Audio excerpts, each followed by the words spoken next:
intention might be authentic, but the way we communicate it may sound more authentic or less authentic. Trying to build trust and rapport is the dumbest thing you can do in sales. If I get on a Zoom call right up front and I jump into the proposal and try to close them, sell them, convince them that there's all this work I did that I'm trying to get them to buy, having never met them, having never asked them any questions, having never gotten to know them, how does that make them feel about our quote-unquote relationship? It's not there, it's not genuine, it's not authentic. So imagine this. You're trying to cram 6 hours of content inside of 60 minutes, including the salutations and the crappy rapport building you're trying to do and all the disingenuous questions about their fishing trip and all that other stuff into 60 minutes. It's impossible.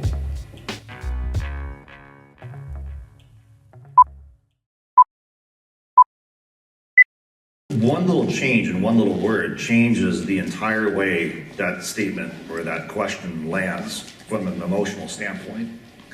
And myself included, right? We all have to be constantly aware of that. We're never going to be perfect. Sometimes we say things like, oh man, I wish I had said something different. But a lot of what will make your communication stronger is the rehearsal. So when I say rehearsal, all these, it seems like, it sounds like, I rehearse it. I've done it on video. I watch the video playback. I listen to the audio. And if it's not landing right, we have to make those little tweaks and adjustments. But that is such an important part of what we do.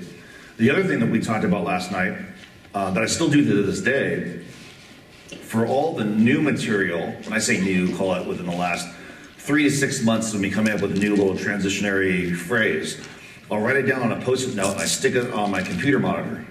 So as I'm talking to someone, as an example, it'll say, it seems like, it feels like, what probably makes the most sense, right? If then, all those types of things, because they're like little reminders of if I'm trying to get a point across and I want it to land right, I need to use this transitionary language.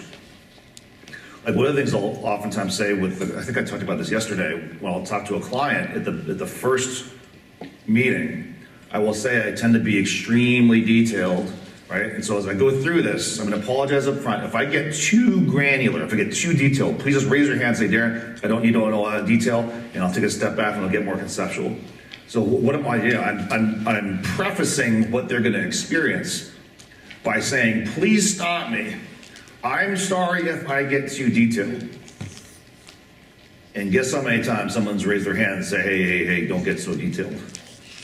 0. Which is the opposite of common logic, right? Common logic would say, keep it simple, stupid. I don't believe in that. Not the way people use it in our industry, right? So when people say, keep it simple, stupid, my response is, there is nothing simple about premium finance life insurance, stupid. I don't say that, but that's what I'm thinking in my head. All right. Let's talk about mistakes that advisors make. So some of these mistakes are going to be linguistic, some are going to be just in the general approach, some of them are going to be mindset mistakes. I have made all these mistakes. Someone was asking me yesterday, have you been through this sales training, who did you study? I have pretty much seen and experienced just about every single communication, sales, training methodology out there. And over time, I've found in this particular industry what works and what doesn't, and when it works and why it works, and when it doesn't work. So a lot of this is just from trial and error and a lot of failures on my own, in my own experience. The first one, opening with the wrong salutations. So the reason why I put that language on the slide is what the slide used to say is never thank a prospect for their time. Never thank a client for their business. And the reason I changed the slide is I don't want a slide floating around out there that says never thank a prospect for their time, because the person reading that, unless they've been to this boot camp, they're not going to understand the context of what I mean by that. So let me explain the context. Salutations, when we sit down with someone, how many times have you sat down with a client or a prospect and the first thing out of your mouth is, I know you're really busy, just want to thank you for your time today. Right? Everyone has said that at some point. And it seems like a logical thing to say. It's a polite thing to say, right? It's a salutation. It's a way to greet somebody. Here's why I say that is not a good salutation. When we say something, they're going to intellectually interpret what we say, but then they're going to have a subconscious understanding of what they say, and they're going to react viscerally. Sometimes they're not even aware of how they're reacting. Again, this is all at the subconscious level. So think about this. When is it appropriate to thank someone for doing something? What would have to happen to make that be in the proper context? If you open the door for me, should I say thank you? Of course I should say thank you. If you buy me dinner, should I say thank you? Yes. What, in both of those scenarios, what did that person do for me that would logically elicit a thank you? A favor, thank you, Tommy. A favor. Someone did you a favor. So when someone pours you a glass of water, of course you say thank you. So when the prospect sits down with you and you thank them for their time, what that subconsciously implies is that they somehow are doing you a favor by sitting down with you. So let's go a level deeper. What might that favor be? What's the potential benefit to you because they sat down with you? Sale. Right, buy something from them. Yeah, they might buy something from you, a sale. And the end result of them buying something from you is what? For your benefit. What happens? You make money. You make money. They're not consciously aware of how they're interpreting that thank you for your time. But at the subconscious level, what they are feeling at the subconscious level, and they're not aware of it, what they are feeling, what they're interpreting that as thank you for sitting down with me today so I can make money off of you. Now, is that the message you want to send to your client or prospect? Of course not. Of course not. So then what do you say instead of thank you for your time? Do you say, sit down, you're looking out here, listen up. Let me tell you what you want, because you don't know what you want, right? Of course not. Of course not. So how do we change just the salutation to where it's just as polite, it's just as cordial, but we're planting a different subconscious seed? Here's one that I will oftentimes use. I will say, hey, I'm really glad we could get together today. Looking forward to helping you out. Let's go ahead and get started. Now, at the subconscious level, what are they hearing and feeling? I'm glad we could get together today. Why am I glad that we could get together today? Because I am looking forward to what? To helping you out. Let's go ahead and get started. Does that sound any less cordial, any less polite, any less welcoming than thank you for your time? I think it's about the same. But one sends a subconscious signal that your intent of being with them is to make money off them, and the other one is sending a subconscious signal that you are looking forward to helping them. Simple, simple little thing. At the end of the meeting, same thing. How many times have you thanked your prospect for your time? Or after the transaction, how many times have you thanked your client for the business? Every time I get on an airplane, it drives me crazy because someone, whether it's the flight attendant or the pilot or whatever, they almost always say, we know you have many options. We want to thank you for your business in choosing XYZ Airlines. I have had insurance companies, reps, say, we just want to, we know you have many options out there. Just want to thank you for trusting XYZ carrier with your business. Now I know what they're saying. They are grateful that we're placing business with them, but why are they grateful? Subconsciously, what am I hearing? Thank you for letting me make money off of you. And it doesn't make me feel good. Now I'm pretty self-aware, so I'm analyzing how is my subconscious mind interpreting this? How am I feeling about it? What did I hear? And can I weave them together and say, okay, here's why I feel this way about this particular person or company or interaction. So what could you say to your client after you transacted business with them that signals you are grateful, but also signals that they got a better deal out of it than you did, right? Financially speaking, should the client get a better deal than you made in commission on the deal, or should you make more money in commission than you saved them or made them? I mean, come on, right? So the client's supposed to benefit far, far greater than we are from a financial perspective as far as that transaction goes. So really, who should be thanking who? The person that got the greater value should be the one doing the thanking, all right? If Tom takes me out to dinner, who benefited more from a financial transaction? I benefited greater. I should thank Tom. But what do we oftentimes do, even when we treat? You know how many times, I'm Japanese, right? This is almost like ingrained in my culture. We think the hell out of people. Like someone comes over to our home, thank you for coming. Thank you for coming to the party that I paid for, the food that I paid for, the wine and the alcohol that I paid for, the hours that, I was gonna say I slaved over, it was really my wife, right? My wife spent hours preparing this incredible thing, and I'm thanking them for the opportunity to treat them? That's not logical. But it's been so ingrained in Japanese culture and a lot of other cultures as well. Now, what I'm grateful for the relationship, I'm grateful for the friendship.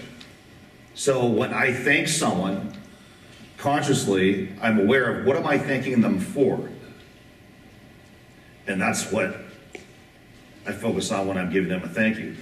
If I'm truly grateful for the friendship, and I isolate what I'm thankful for, and I say, I really, just want to let you know, man, I really appreciate our friendship. You've been so good to me. Versus thank you for coming over to my house. Which one feels more genuine? The first one by far. Which one's more logical? The first one. Which one is in proper context? The first one. Which one feels more authentic? The first one. So we might have an intention, and that intention might be authentic, but the way we communicate it may sound more authentic or less authentic. We're trying to get the person we're talking to see what's inside our heart, our true intentions.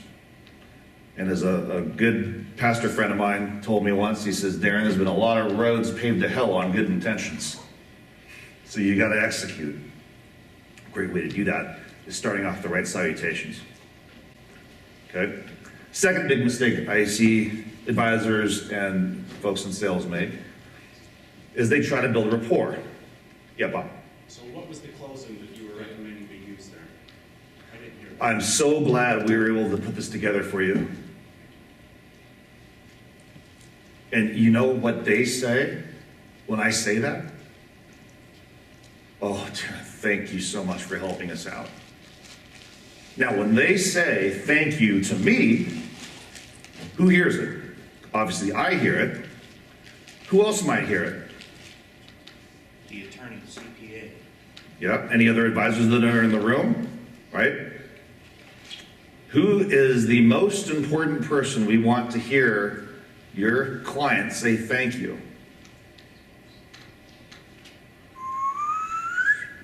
Themselves. When they say thank you, they hear themselves say thank you, and what it does is it breeds that feeling of gratitude.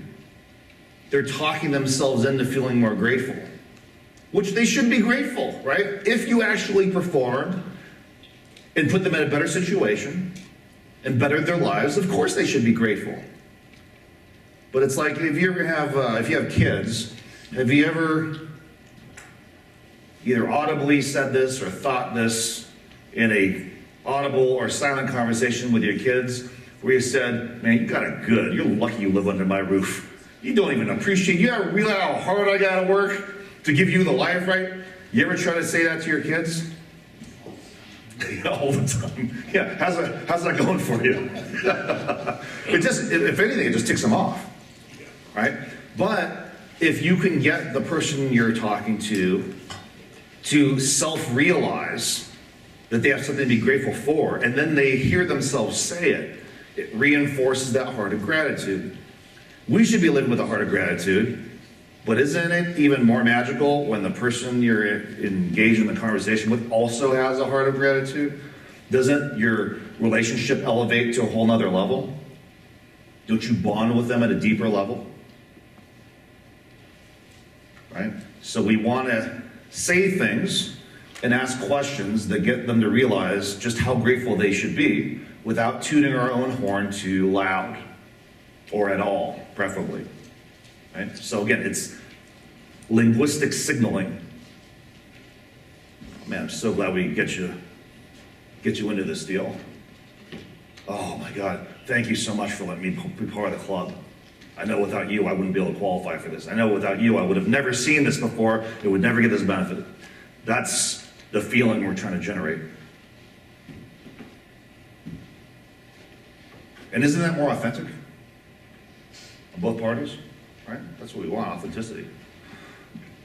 Trying to build trust and rapport is the dumbest thing you can do in sales. And that is the very thing they're always taught, right? People buy from people that they know and like and trust. And there's a certain element of truth to that. But how do you get them to trust you? If you talk about common interests, let's say, I'm just going to pick golf, right? Let's say you see they have a picture of Tiger Woods in their office or whatever, and you say, oh, you're a golfer. Well, I'm a golfer. No, you start talking about golf, and you think you're building this rapport. Do you think they think you're actually interested in their golf life? I mean, really? Why are you there? You are there to sell them. Do you think they know that? Of course they do. So when you do anything outside of the core reason you're there, up front, it feels disingenuous. Now they may actually like the conversation with you because they're into golf and they might like talking about golf. But they are unaware that they subconsciously are trusting you just a little bit less because you're not getting to their real need. You think they need another friend? Are they that lonely? They need another golf partner because they don't have any golf friends? Come on. The other reason I say this is a huge mistake is how long does it take to breed and build true trust, a real relationship? Forever. That's a long time, right? I mean, years. How many people have you known relatively well for, say, 5 years? 5 years is a long time, right? 5 years? Someone that you've known for 5 years, do you trust them with your life? Usually not. Sometimes yes, but usually not. So if you can't even build trust in 5 years, how are you going to build trust in an hour meeting? I don't try to build trust.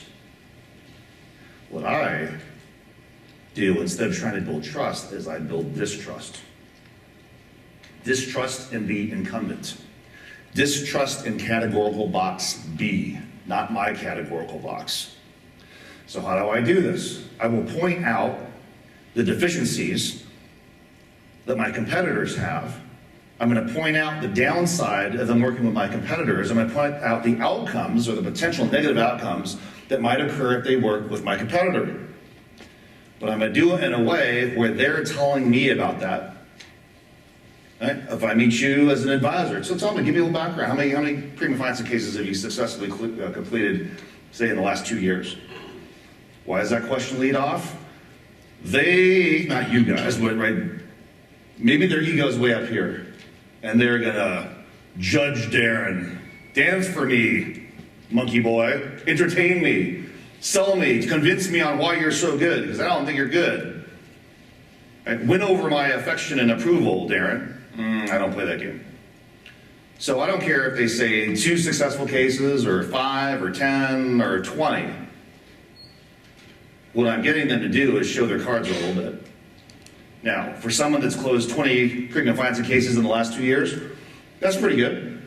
I've closed more. Do you think they think I've closed more than they've closed?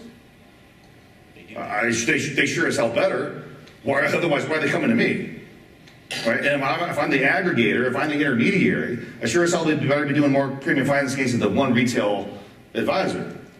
So with the mere fact that I'm starting out and getting them to say, well, I've closed X amount of cases, subconsciously, they're putting me in the role of authority, the subject expert, the person that does this on a day-to-day basis, whereas they might be more of a general practitioner. All right? The second thing I'm going to do is I'm going to ask them, who have you worked with in the past? Do you do everything in-house? Do you work with an intermediary? work with any of you. Who have you worked with in the past? They say, great. What was the best part of your experience working with them? What was the worst part? If you could change just one thing about your experience working with an intermediary, just one thing, what would that one thing be? A lawsuit. What's that one lawsuit? What would that one, what's the one missing thing? And I'm gonna get those questions. How much have I talked about how great I am? I haven't talked about myself at all. I'm asking questions. What they are now gonna do is tell me all the reasons why they're meeting with me because there was something missing with whoever they were working with before. They are now selling themselves on why they wanna work with me.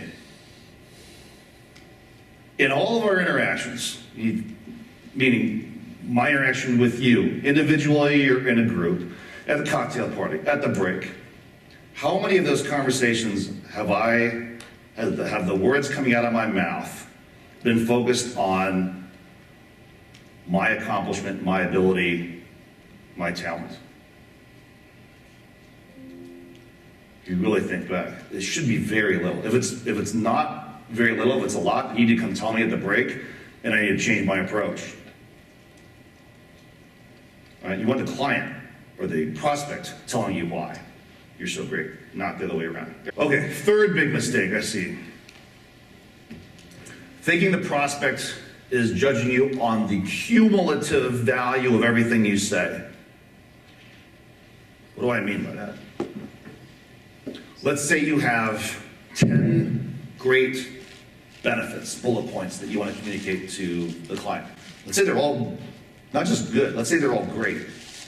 But if we rank them on a scale of 1 to 10, 10 being the best of the best of the best, unique, one of a kind, indisputable, and then 9 is really super cool and neato, and then 8 is just really cool and kind of super neato, and 7 is good and right. If all of your bullet points are 10, what's the average? 10. If 5 of them are 10, and 3 of them are 7, and 2 of them are 6s, it ain't 10.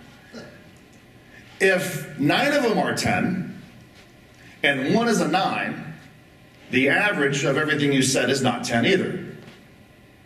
I only want to go in with a material that is level 10. They will not judge you on the sum of everything you say. They judge you on the average.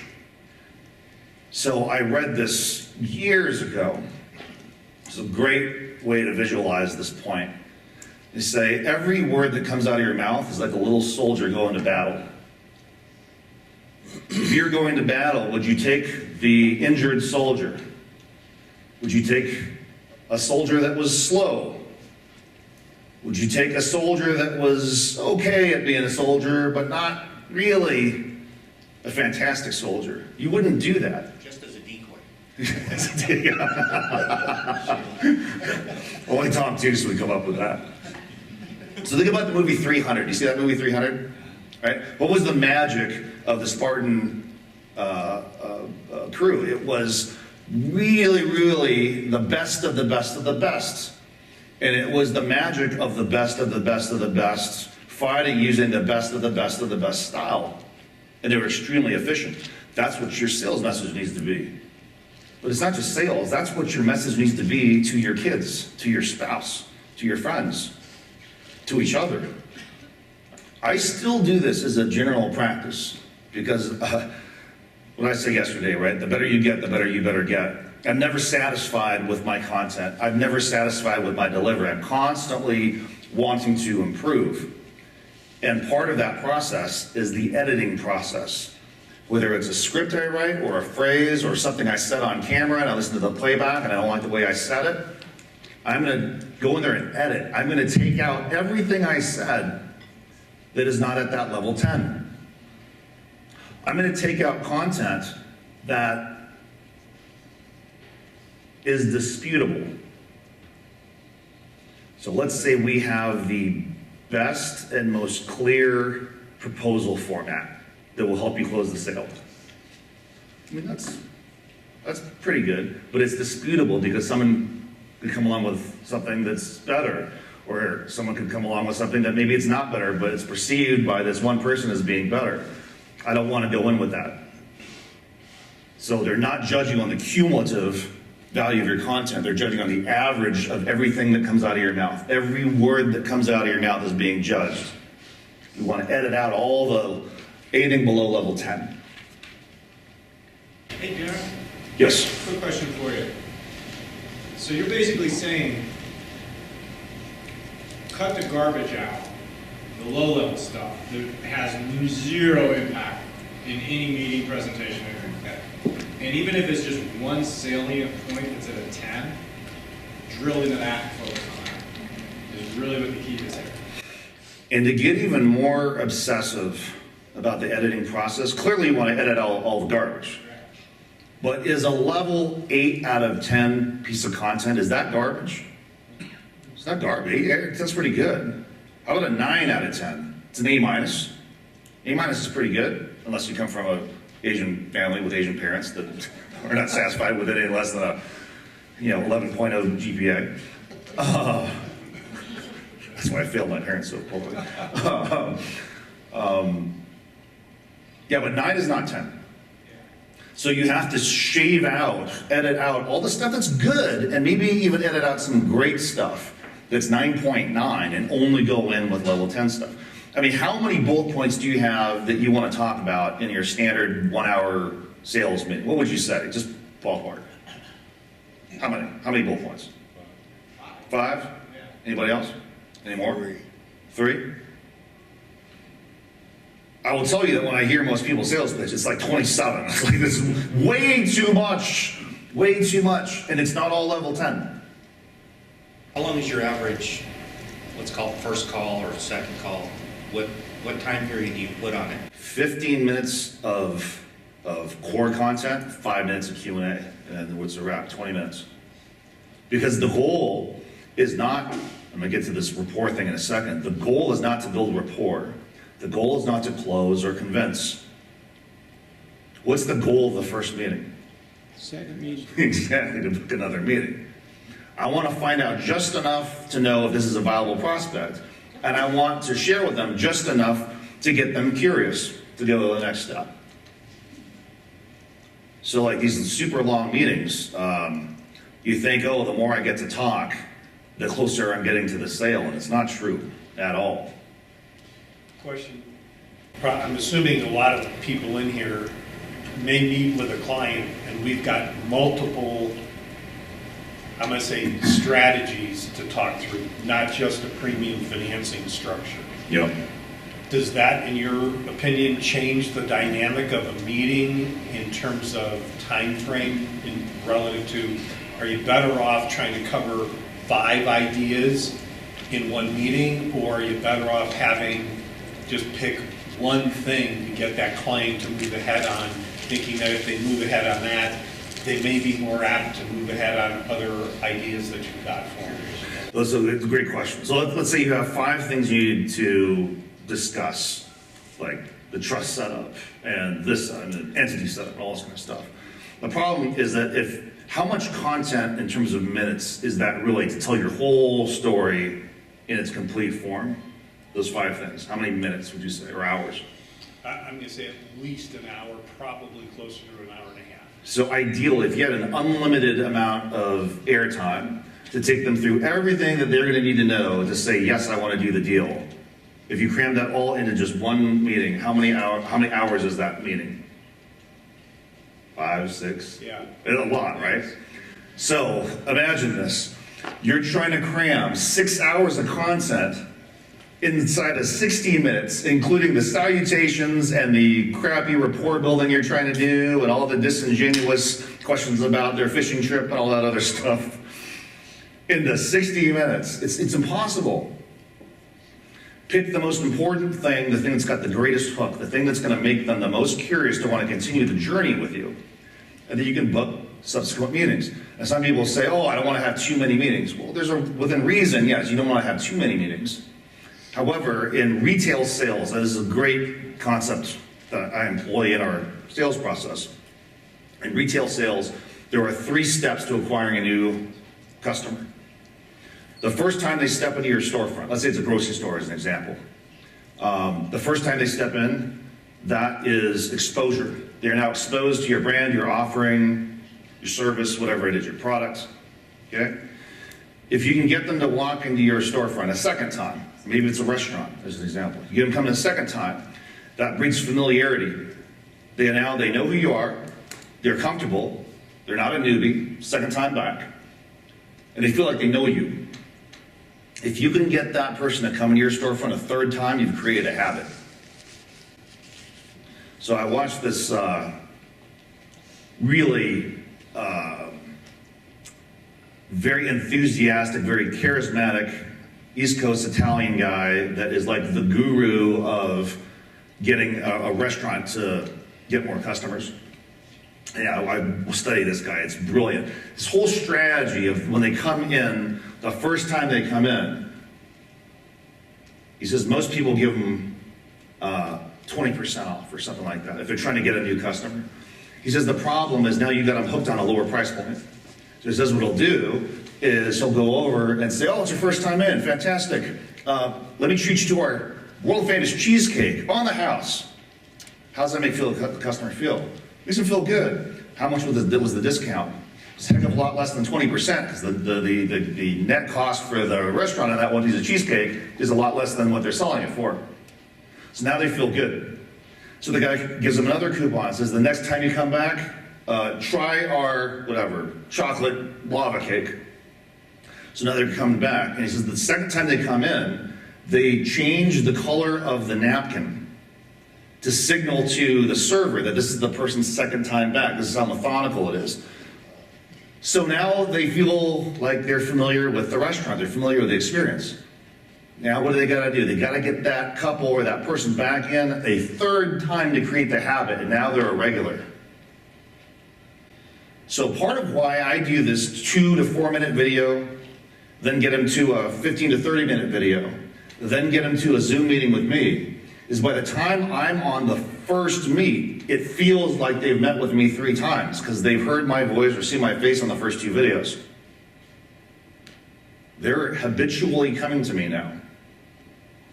And they have no idea consciously what has actually happened. Why do I feel like a kinship with this person? Why do I feel connected? Because I feel familiar. Right? If I get on a Zoom call right up front, and I jump into the proposal and try to close them, sell them, convince them that there's all this work I did that I'm trying to get them to buy, having never met them, having never asked them any questions, having never gotten to know them, how does that make them feel about our quote-unquote relationship? It's not there, it's not genuine, it's not authentic. So, first, exposure. Second, familiar. Third, habitual. I want to get to step 3. Erica, you got a question? No, I just think this is really important because the majority of the sales training or just even by peers and mentors, they seem to confuse or interchange trust and rapport with like. And with a former business partner, one of the points of contention was when we would go into a meeting, whether it was the initial trying to get a client to onboard or more of the annual reviews, he would always talk about positive and good. He was the likable person in the room. I talked about the facts and what wrong, and one day a client said that, I would like you to talk less because I know what's going well. I can read the account numbers. That's what this other person said to you. Now I see the statements. He's like, she tends to point out what's not going well and what we need to fix and work on. And so I've always said I might not be the most likable person in the meeting, but I'm going to tell you the things you need to hear, and I'm hoping that builds more trust. I just might not be invited to the golf game. Yeah. So, if you take that scenario and make one teeny, weeny little tweak, instead of telling them what's wrong, ask them what's wrong. If they don't know what's wrong, you can say, a lot of my other clients I found have this issue, this problem, this challenge, whatever, and here's what we're able to do to mitigate that challenge or to solve that problem. In your business, do you have any problems like that, or am I way off base? Everything I say or every question I ask is going to elicit a micro argument on purpose. People love to argue. People love to disagree. You're probably sitting in your chair, half the things I'm saying you probably disagree with. Why? Because that's the way human beings are. We like conflict. We like to disagree. So if I already know that, if I already know that they're gonna somewhat argue with me, I'm gonna set up the conversation so they're arguing for what I wanted to say. Right? Give me one example, one of the things that in a client meeting like that something's messed up that you're pointing out. Not having the reallocation conversations in a timely manner, like not staying up on that part of the review process. Because when things are going well, no one wants to make change. Okay. So is it more reactive versus? So part of your process is how frequent are those reallocation meetings? No, I'm asking how It obviously depends on the client and the situation. give me one hypothetical client with one hypothetical number of. We aim for quarterly, and I have to drag them kicking and screaming into something. Okay. So what you want to say is, hey, listen, idiot, you should be looking at this 4 times a year. You aren't looking at this 1 time a year. What are you, stupid? That's why you should come with us, because we do it 4 instead of 1, right? That's how it's subconsciously feeling when you state a fact like that. Even if it's true, can you take the exact same thing you want to say and make them say it in the form of a question? What question could you ask them to get them to say, actually, once a year does not seem like it's enough? So this is supposed to be a workshop, right? Let's get into a little workshopping here. What question could you ask them where they say, yeah, once a year is not enough? With that particular client group, I did say recently, I said, do you feel if we had met more often throughout the year, we'd be looking at better outcomes right now? That's a good question. What do they say?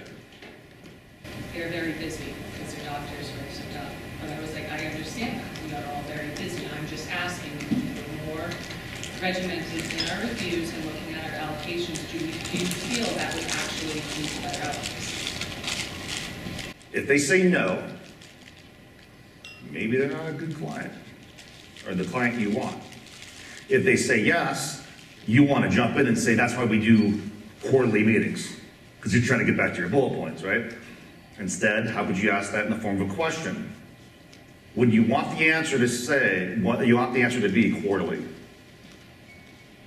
It's a tough exercise, right? How do you reformat your entire way of communication to say the exact same thing or get the same point across, but change it so they're telling you? So what's the question? Just work through this with me. So just start trying to come up with a question and we'll figure it out and figure it out. So you want me to say, I want to meet with my advisor quarterly. That's the goal. You want me to say that? I tried, what type of, do we need to revisit the service model for something that's more in keeping with your goals or your schedule? Very accurate and clinical, not relatable to your $10 million real estate builder guy, blue collar guy. So how about this?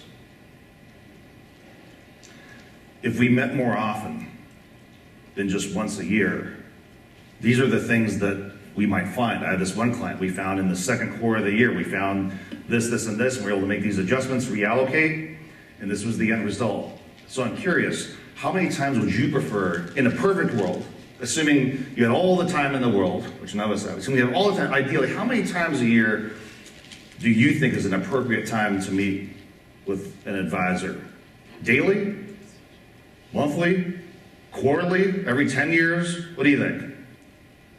So I gave him a multiple choice. Clearly daily is not, right? You're not gonna meet with them weekly or monthly. So then it's quarterly or every 10 years. You think they're gonna say 10 years? No. What are they gonna say? They're gonna say quarterly. And they just said exactly what you were trying to sell them on. Now they say, yeah, probably quarterly. Then you ask them another question for them to double down on this. What's the question you could ask them to drive this point home even further about why they should work with you and nobody else? What I have said, which is probably not the best, is, as two busy professionals, I do schedule these meetings far in advance. Is this something we can get scheduled to keep us on a good cadence? Does that sound like it's for the client's benefit or for her benefit? Her benefit, all right? So how about this? They say, well, probably quarterly. Remember, this is all in the hypothetical. Whenever you're trying to get someone to open their mind up about a possibility of doing things a different way, keep it in the hypothetical. Don't get personal. Because people are afraid they feel like they're making a commitment, and then they don't want to back out of the commitment. They don't want to contradict what they said. So if it's in the hypothetical, not how many times do you think a client ought to meet with their advisor per year? Daily, monthly, quarterly, every 10 years? Like, what do you think? Probably quarterly, maybe? So that you can come back and say, the advisor you've been working with for the past 5 years, how often do you meet with them? Do you meet with them quarterly? Now, you already know the answer to that. And the answer is no. So they say, no, I don't meet with them quarterly. They are selling themselves out of their current advisor box. See, here's the box over here. We meet with clients quarterly. Here's the box that everyone else is in. We meet with them annually. If you can get them to say, I'd rather meet quarterly, and you're the only one in this quarterly box, you just won that little battle. And they're going to stack these little wins along the way. And you haven't told them they should do anything. You've not told them how great you are or why your service is better. They're telling themselves, and they're telling you. Now, if you could go through this exercise you just went through, with every phrase that comes out of your mouth, with every bullet point in your pretty little outline of your sales pitch, where you literally said nothing and all you did was ask questions, and they're the ones that are delivering the content you want to deliver, that is the mastery level. Completely changes the way they feel about you. Okay? Number 4, big mistake. We talked about this yesterday. Don't ask for permission. Don't give them a selfish command. Don't tell them what you'd like to do. You want to make a suggestive proposition. Let the words speak to you. Suggestive proposition. You're making a suggestion, throwing it out there. You're not telling them what to do. You're not asking them if they would do this. There's no commitment here, right? It's just a suggestion and a proposition. What are we proposing? Here's one option. Here's what we could do. And what probably makes the most sense is fill in the blank. All right, again, on the quote-unquote closing meeting on the Zoom call, if I'm on, I'm going to say, what probably makes the most sense is just to submit an application with the carrier and submit an application with the lender, and let's just see how the official numbers come back. All right? What's going to happen is we'll send a nurse out to your house, they're going to suck a little bit of blood out of your vein like a vampire, you're going to pee in a cup, we're going to send it to the lab, we're going to pull your medical records, and then we literally do nothing for 2 months. And we wait to get an offer back. But during that 2 months, check this out. You go to my website here, you can download a copy of my book for free. Read up on that.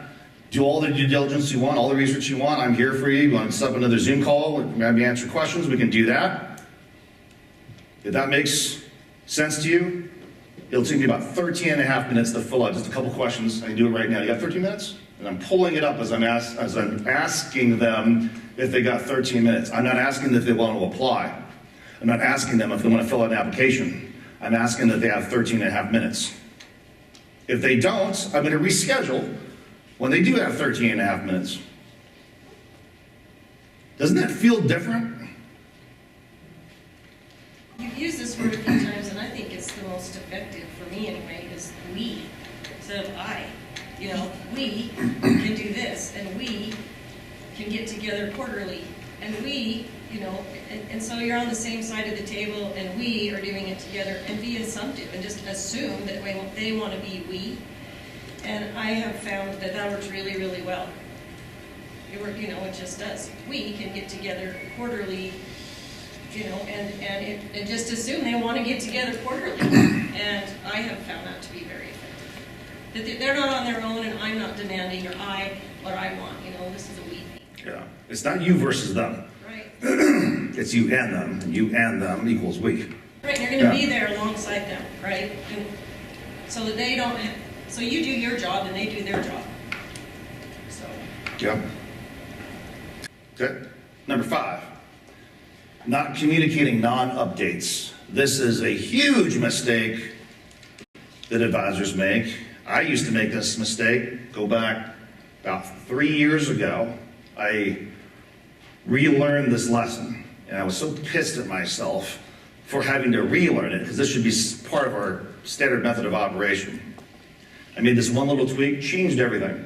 So one of the challenges I was going through is we have all these cases in underwriting, and the advisor would be calling me like every 3 days. Any updates yet? Any updates yet? Have you heard from the client? Have you heard from the carrier? Have you heard from the underwriter? Driving me crazy. It's like, would you chill out, you desperate little...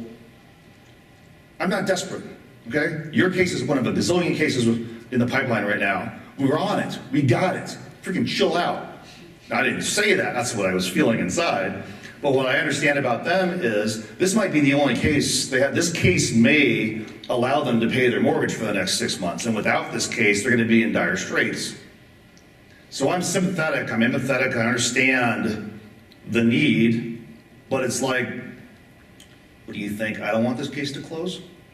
Who's paying my salary? No one's paying my salary, right? I make my mortgage payments by making deals close. You think I'm not on it? I'm on it, believe me. And then you got the freaking carrier reps calling. Hey, Darren, any updates on those 5 cases you got going? It's like, would you get off my back? But I understand because their sales manager's giving them hell about wanting updates. And then, because they got to get their quarterly bond and do all this kind of stuff. And I just get so pissed. And then I realize it's not their fault. It's my fault. I am not communicating the non-updates to them. So if there's no update to be given, in my little pea brain back then, why would I call them or email them or I got nothing to talk about? That's a huge mistake. So here's how we remedied that mistake. Every Friday, Kelly in my office pulls all the cases in underwriting, categorized by advisor, and we got this great system where it says copy, paste, send.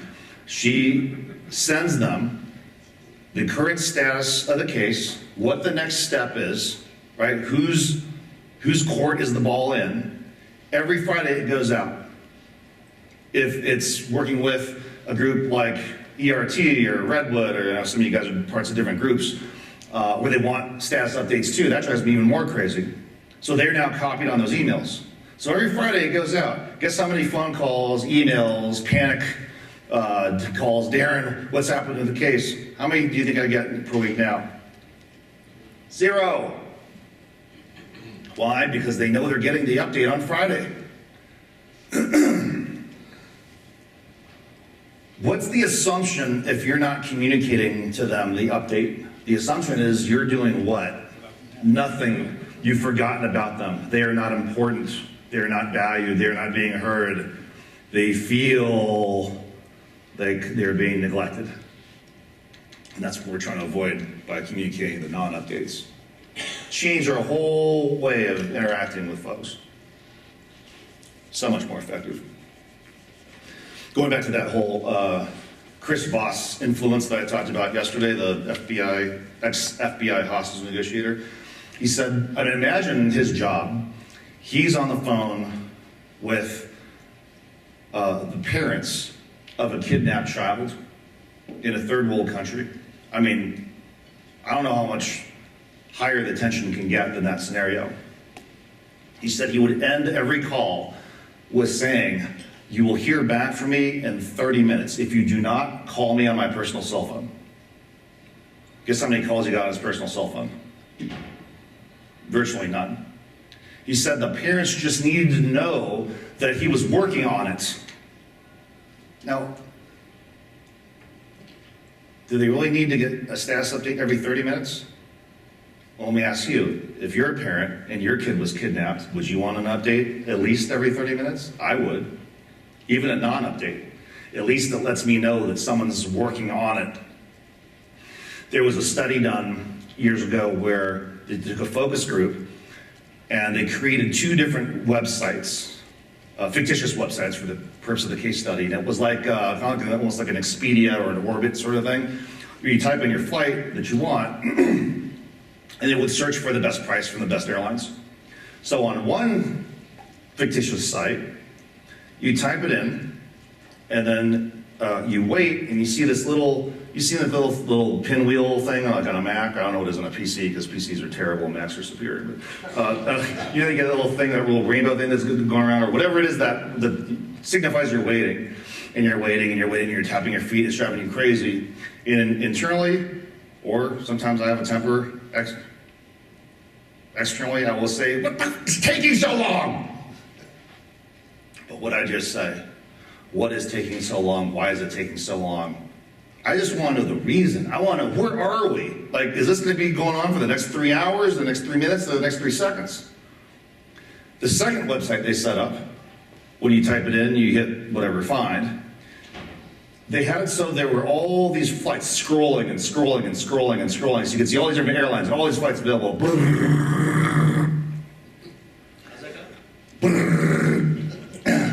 The site that just showed the little pinwheel thing found the flight faster than the one that showed all the quote-unquote work being done with the scrolling. When they polled all the participants after the study, guess which one they said they liked better? They liked the one where they saw that there was work being done, even though it actually took longer. And what that study shows is that people, yes, they want a great outcome, but what they really want to know is that the person working on their behalf is actually doing something, that they are prioritized. And that's what communicating the non-updates does. Okay. Number 6, not managing expectations. We already know this. I always exceed the expectations. So the goal here is set the expectations low, lower than what you know you can deliver. So when you deliver, you're the hero.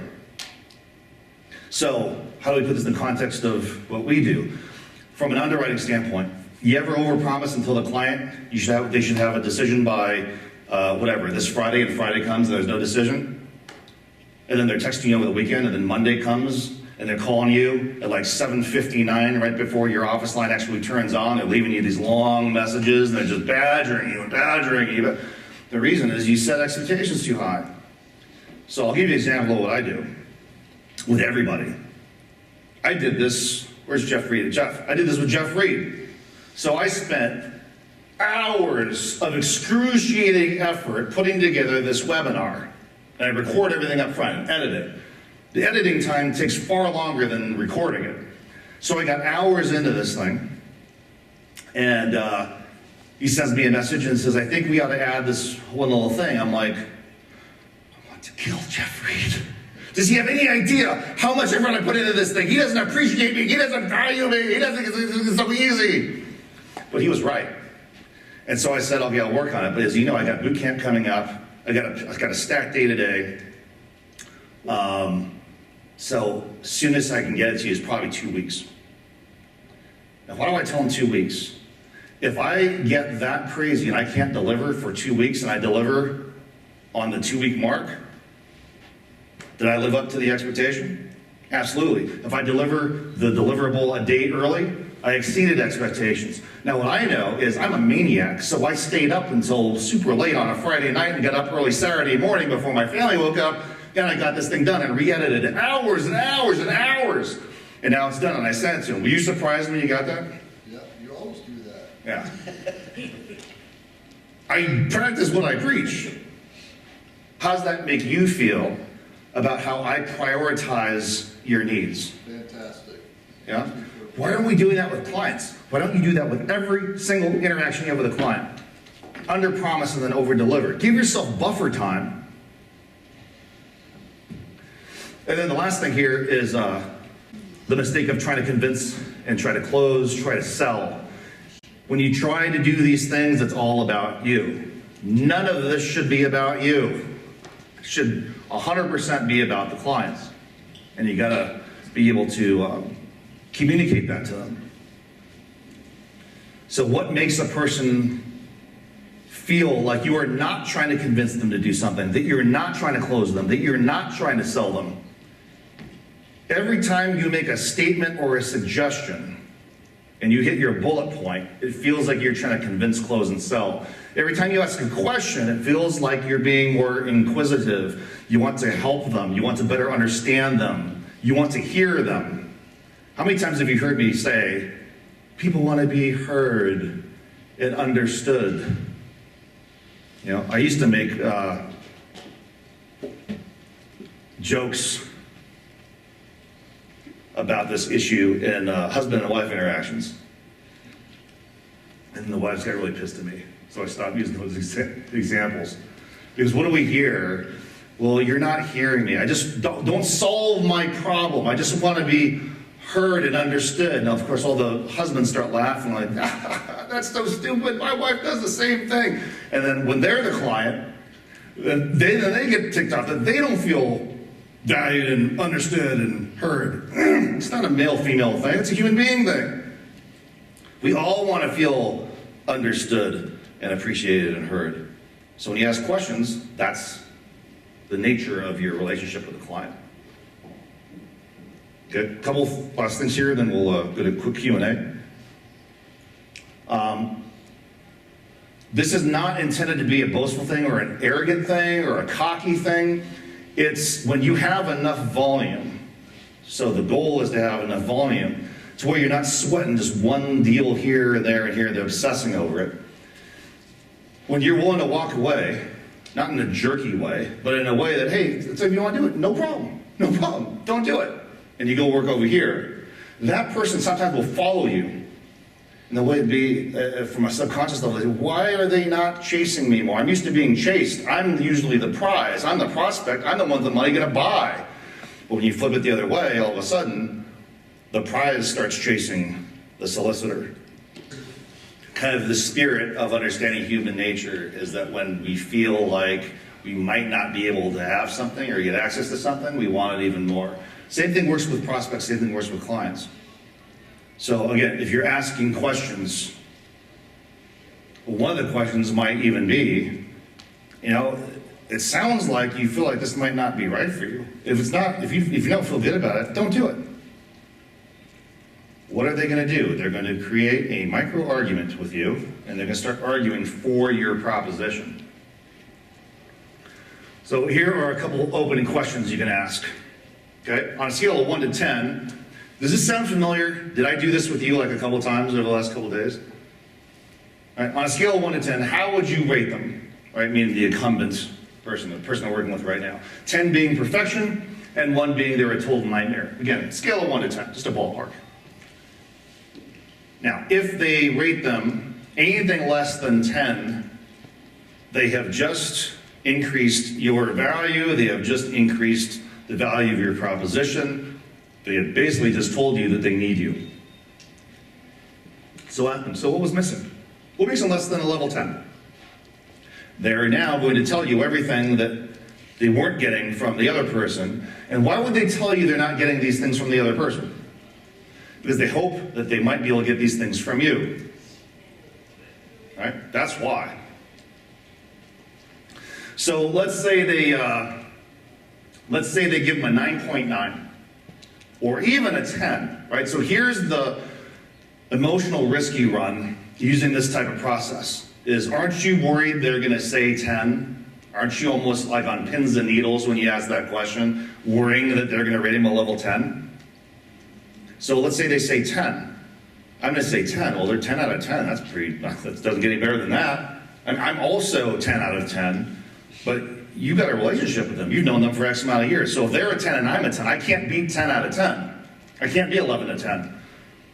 So if I'm a 10 and they're a 10 and you trust them, maybe you should keep working with them. Unless there's something missing. Is there anything missing? If there's not, just tell me. No. Let me tell you what's missing. Let me tell you what I'm not getting. And they're going to divulge all of the dirty laundry to you about why they should be running away from their current advisor and running towards you. So a couple pro tips here, right? Again, ask questions instead of talking at them. Everything here is questions. Nothing here is you talking about how great you are or how great your offering is. Pro tip number 2, again, create micro arguments. You see, it's almost like, I hate the word takeaway because it sounds like a manipulation, but I'm speaking in the context of we're all in sales. You've heard of the quote-unquote takeaway. Take the offer away from them. Take them off the table. Or propose that maybe this is not for them. Maybe they shouldn't work with you. They shouldn't do what you were talking about. You're going to argue for your proposition. And then the third thing is here, you're going to build distrust with the incumbent. And how are we doing that? Are you telling them everything wrong with your competitor in this little interaction here? You haven't said anything. See, I'm not perfect at it, but I always try to be mindful of whatever I'm saying is on a recorded line, is going to be broadcasted to all my enemies.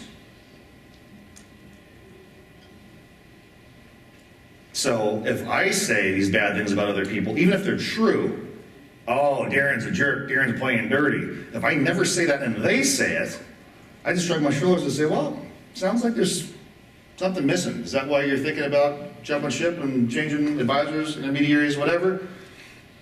I've said nothing bad about anybody. They've said it. So let's talk about how to set the table here. Okay, so I'll tell them, look, this is what our competitors do.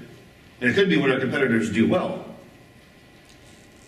But there are some things that our competitors do that I think there's something wrong with it. Some say, here's what our competitors do, here's what's wrong with it, here's what we do that's different.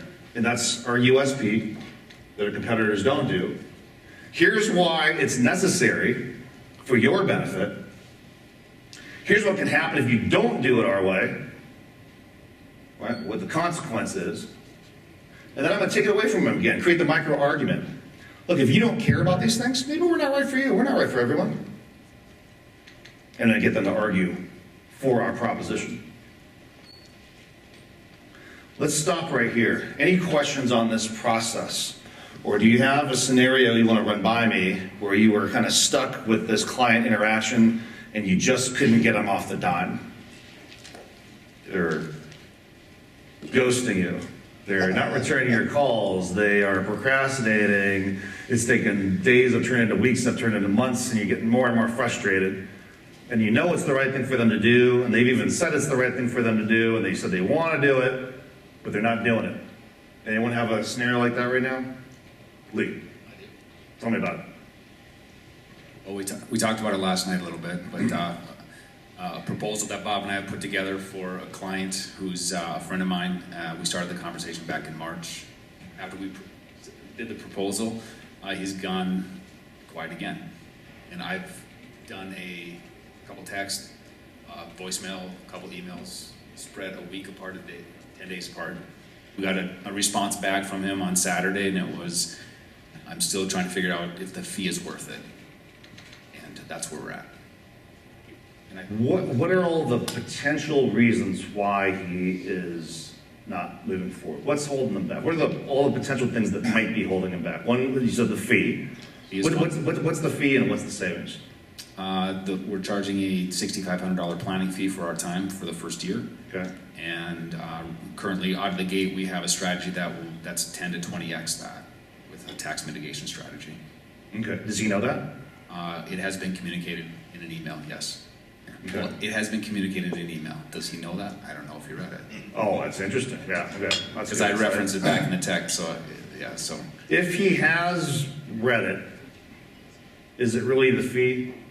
If the fee's $6,000 and the return is whatever you said it was, 10x, 50, whatever that. It's 10 to 20. He's got an AGI that is around 2 million. So that's where we're going. That's where the 20x would be closer to. So do you, from what you're hearing from Lee, do you think it's the fee that's holding the client back? No. Costs you $6,000, saves you 100 and something. He's not convinced Doesn't seem like it, right? He's not convinced about. that it actually will be 10 or 20. Is that an indisputable number, or is that a subjective number and he's not fully believing that yet?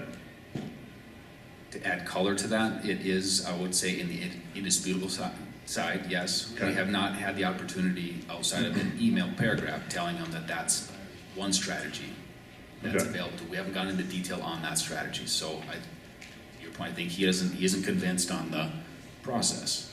The intangible piece, if you will, what the planning's bringing to the table.